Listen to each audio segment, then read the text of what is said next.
right. Hello, Fandom Nation. I'm here with Ryan Garcia, owner and founder of Denver Sports Betting. Today, we're going to learn a little bit more about him, the company itself, how it all started. So thanks for joining me, Ryan, today. No problem. I appreciate and you. And thanks for inviting me to the studio. It's great. Oh, yeah. It's amazing. It's a great studio. So make sure you guys check it out for sure. Yeah. Awesome. Can you, first off, just when did you start the company, how it all started, and your sports betting industry, why you wanted to do this in the first place? Definitely. So I started it in 2018, and so I got the ESPN alert on my phone saying, hey, sports betting can become legal. Being in Colorado, I knew it would become legal. We legalize everything, right? Yeah. So with that, I really didn't have any background in media at all, nothing at all. So I really didn't know what I was going to do. Just kind of went with it, and just here we are today, which is crazy. Like, I never imagined us being where we're at right now. So, and just sports betting wise, I remember my first sports bet was in the 6th grade. So it was the Tennessee Titans versus the Rams.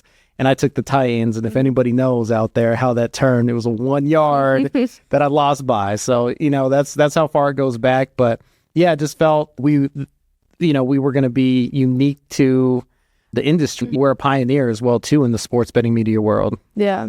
Why? Yeah, I was going to ask, why would people want to come to Denver sports betting instead of another market? Because it is a very competitive market. Definitely. So there's other sports companies, media companies that are out there that are amazing, but that's not us. What's nice about sports betting is we don't have to be as buttoned up at all. And that's the one thing with me is I want to have fun. Yeah. That's how I gauge, how well we're doing. Because if I can't watch our content, if I'm not laughing at it, then why are we doing it? So I think that's the biggest thing is with my hosts who are amazing, every single one of them is amazing, and they'll make you some money as well too. None of us really have a media background. We're just all a bunch of guys or girls that love sports betting, and just love to, talk about it. Yeah. What's the biggest challenge you faced that you didn't realize maybe you might have here in the company, and then how did you overcome it?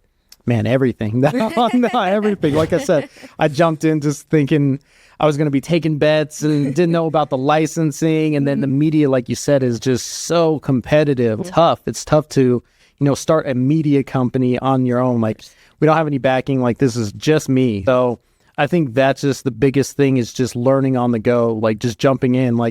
Every opportunity that came by, I couldn't say no. It's yes, let's see. Let me interview this former Bronco, something I've never done, or, anything like that. So it really is just learning on the go, willing to pivot, put your ego away, that kind of stuff. Just keep going, just keep grinding. Yeah. How do you keep, besides media, I know you guys hold events as well and do stuff like that. How do you just get more people to come join you guys and more customers to your site and your stuff? Definitely. I think just so our social media, it just pops. You can check it out at Denver Sports Betting.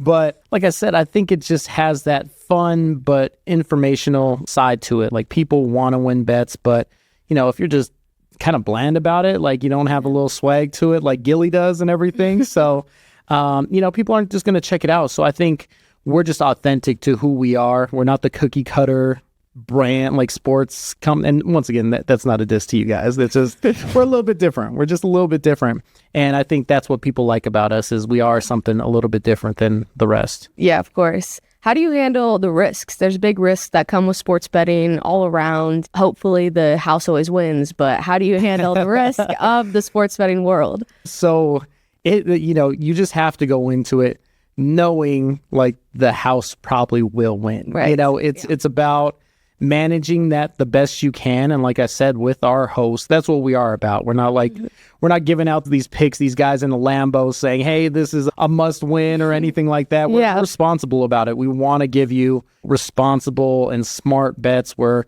we understand your unit might be $25 and that's fine. Once again, it's about having fun, making a little bit of money on the way as well too. But just know sports betting is a huge risk. More than likely, you're not going to be able to make a profession out of it. Some people will make a little money out of it, but Yeah, just know going into it, that money you just put on that 16 parlay is probably not going to hit. Probably not, but big risk, big reward. But it might, right? No.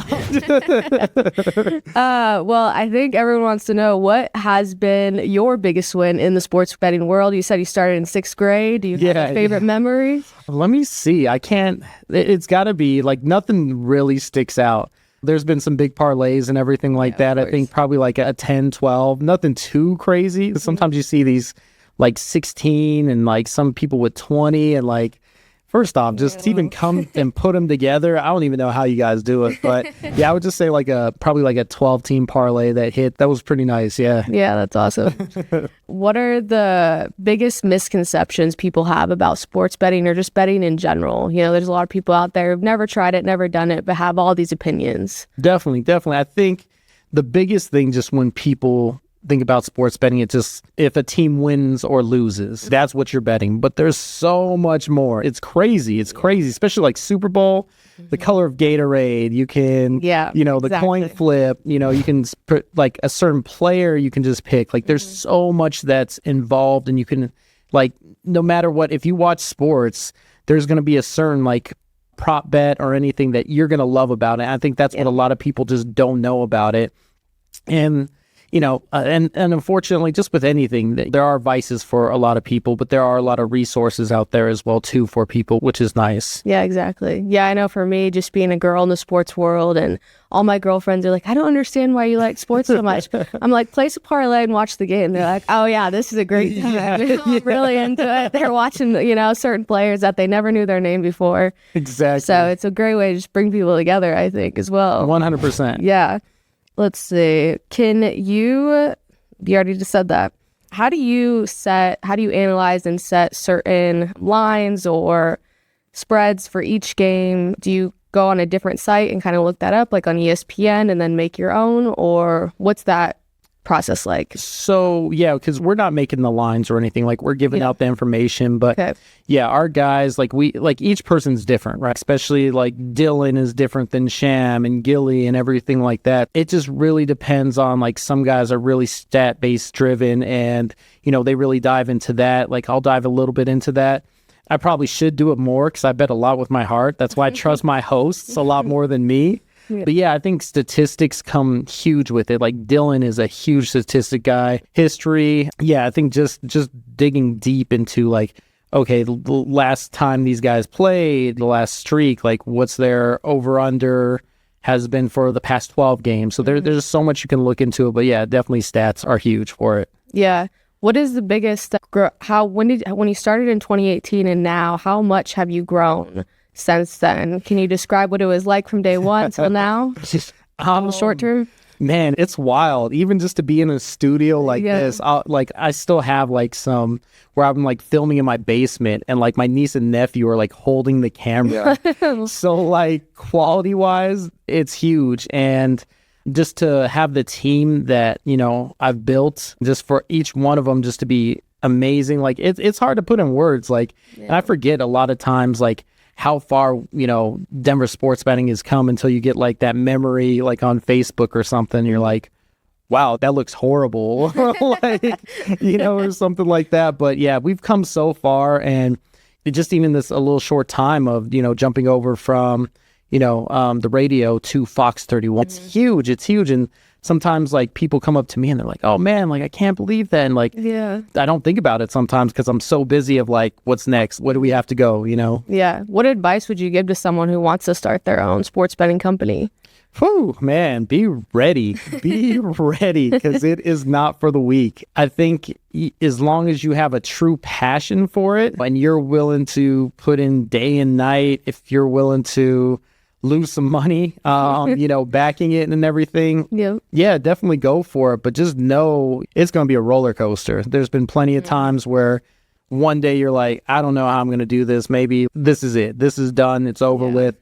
And then all of a sudden you stay the course and then boom, something happens out of nowhere, which, lights that fire again. But it's not for the weak. It's not for the weak at all. Yeah. Was there like a peak moment in this specific career path that you took that you're like, okay, yes, I'm gonna make it, like I know this is gonna happen? So it's just weird because there was plenty of times where I was like, cool, if we don't get, a sponsor here, like it's done. And like I'll randomly get like the next week DM from a company saying, hey, we would love to sponsor you. And you're just like, what? So like for me, it's like, like I'm on the right course. Like something's telling me like, yo, we're helping you out here, Yes. So just little things like that where like you just think it's over, you're over your head, you're not qualified for it, anything. And then just something happens out of nowhere where you're like, wow, you're like, okay, like we're good. We're good. Yeah. That's awesome. Obviously, Fandom Nation, you've decided to become partners. Why? What was that selling point to become partners with us? Definitely Mike. Talking with Mike, Yeah. one of the nicest guys ever. He is. He really is. Yeah, he's just amazing. He was just letting me know, what you guys had going on. And from there, just working with him. Because that's my biggest thing is like, as an entrepreneur, you have to have that drive. Like I'm on the go, like I'm ready to go. So if I partner with someone, they have to be the exact same way or it doesn't make sense. Cause I'm like, why am I moving, at 100 and you're at 50? So with Mike, like he's been right there, like with me and kept pace. He's really keeping pace with me and, we're challenging each other and he's just really been a great partner so far. So like I had to pull the trigger on it and been like, cool, let's really do this. Yeah, that's awesome. We're definitely excited to work with you guys. My last question for you is, how do you want Denver sports betting or yourself to be remembered by? Man, it's a great question.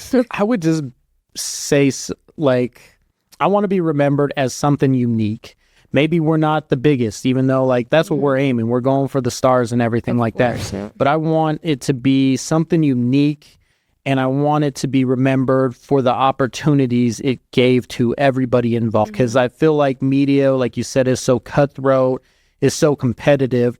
For me to have this platform and be able to bring people on it and give them, the dream of talking about sports and sports betting, and maybe they get picked up by someone else. Like that's what I want to be remembered for, is the guy that would just give the opportunity for someone that no one else is, because that's exactly for me. Like I feel like I've always been that underdog. And so for me to be able to just pick, some guys that no one else is checking for, because I see the talent, and bring them on and give them that opportunity, that's the biggest thing for me. That's what's amazing to me. Yeah. And definitely what I want to be remembered for. Of course. Well, thanks, Brian. I appreciate it so much. Thanks, everyone. This is Fandom Nation, and we'll see you next time.